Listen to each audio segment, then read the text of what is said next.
So let's talk about the type of hackers that are out there.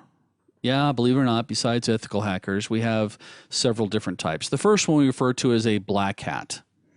Now, a black hat is an individual who's doing the type of attacks where they don't have permissions or authorization to be on that network or to do what they're doing. Typically, the things that they are doing, they're breaking the law. The other type of hacker that we have is a white hat. Yep, that's the white hat. The guy, the cowboy with the white hat. These are the good guys. Black hats, bad. White hats have permission to do the things that they're supposed to be doing. We never share information about our client with anybody else. We do share exploits that we have found with the rest of the security community, but we are here for good, truth, justice, and the American way. Then we also have what they refer to as gray hats. Gray hats are hackers that kind of, you might think of them as black hats that have been reformed. They can also, in some cases, a gray hat could be somebody based off of who's paying them and what they're trying to accomplish. One moment they may be a black hat, next minute they might be a white hat. Typically, gray hats are kind of hard to trust when you think about it. We also have suicide hackers. Suicide hackers are guys who hack and attack, and they don't care if they get caught.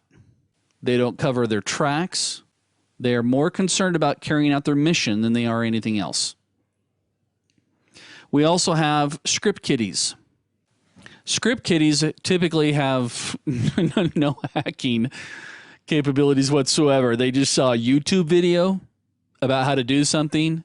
They haven't had any formal training. They only understand basic things. Typically, they only know how to click on a button, and they'll use those types of tools that are just walk them through. We see a lot of script kiddies on the internal side of our network infrastructures. We also have this other category of hackers that are extremely malicious.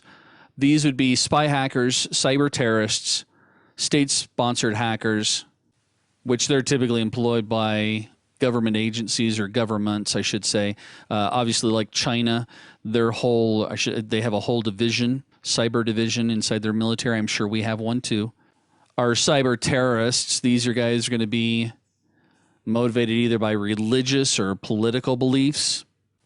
The cyber terrorists typically have a tendency of being very similar to suicide hackers. They really don't care. And the spy hackers are usually people that your competitor has employed to try to get a hold of any type of intellectual property. That could also be a state-sponsored hacker as well, because we all know that there's been several cases and several articles about how certain countries have come up with trade secrets from other companies or even from other military organizations. So again, they're kind of their own class of hacker.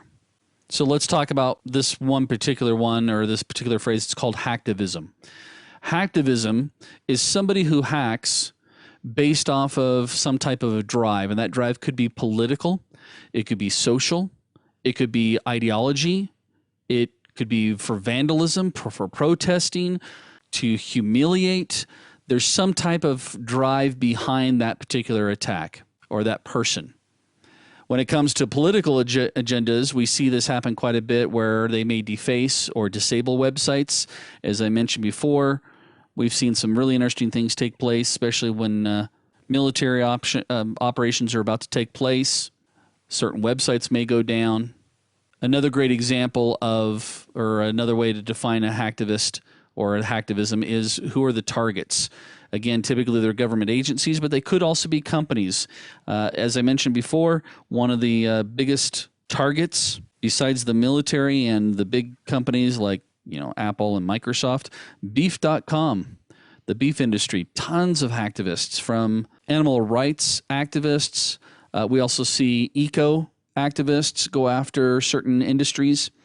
So again, this is just a term you're going to need to come to realize. And when you see certain things take place, especially in the news, trust me, you'll start to think, oh, wow, that's actually a hacktivist taking place right there. That's a hacktivist that did that.